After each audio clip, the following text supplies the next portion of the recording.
My wife left me for the man in her dreams. They say dreams are just thoughts, random, meaningless sparks in your brain while you sleep. But I know that's a lie because my wife left me for a man who doesn't even exist in this world. Her name's Sarah. We'd been married 5 years. She was warm, kind, and every night she'd curl up against me and tell me about her dreams. At first, it was cute.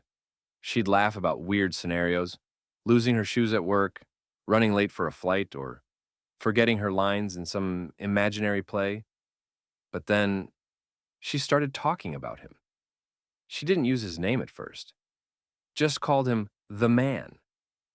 She said he made her feel safe, said he was always there, waiting in her dreams, watching her.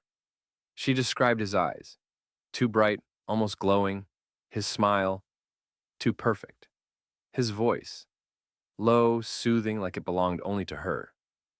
I joked about it. Sounds like you've got a dream boyfriend, I laughed once. But she didn't laugh back. She just smiled faintly and whispered, "Maybe I do." That was the first time I felt it, that knife of dread twisting in my stomach. At first, it didn't seem serious, but then Sarah began to change. She'd go to bed earlier, as if she couldn't wait to fall asleep. She stopped watching TV with me, stopped talking late into the night. Instead, she'd close her eyes quickly, like a child rushing to see a secret friend. And when she dreamed, her lips would move. She whispered to him in her sleep. Sometimes she laughed. Once, I even heard her moan. I shook her awake, furious, demanding to know what she was dreaming about. She just stared at me, half asleep, and muttered, "You wouldn't understand. He's real." That was the night I realized I was losing my wife to someone who only existed in her mind. But here's the thing. Was it only her mind?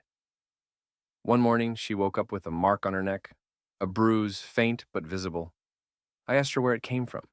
She touched it gently, smiled, and said, "He kissed me there." My blood ran cold. "Sarah, it was a dream," I snapped. But she shook her head slowly. "No, he's more real to me than you are." I wanted to believe she was losing her grip on reality. I wanted to believe it was just stress, or some psychological thing I could fix. But then, the impossible started happening. Her phone would buzz with notifications, blank messages, just empty space. She swore they were from him. I'd hear footsteps in the bedroom at night, even when Sarah was asleep beside me. And sometimes, when I looked in the mirror, I could swear I saw another face standing behind her. Tall, sharp, grinning. She grew distant, colder, like she was already half gone. And then came the night that broke me. I woke up around 3 a.m., the bed beside me empty. I walked to the living room, heart pounding, and found her standing by the window. The curtains were open. She was whispering into the glass like it was a doorway. "Please," she begged softly, "take me with you." I froze. My wife wasn't just dreaming about him anymore. She was asking him to take her away. The glass fogged up.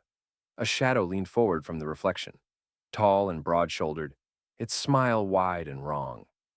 My wife reached for it, pressing her palm against the glass. And for the briefest second, I swear to God, his hand pressed back from the other side. I pulled her away, shouting her name, shaking her, but she only screamed at me. "You'll never understand. I love him." Those words crushed me more than any betrayal could.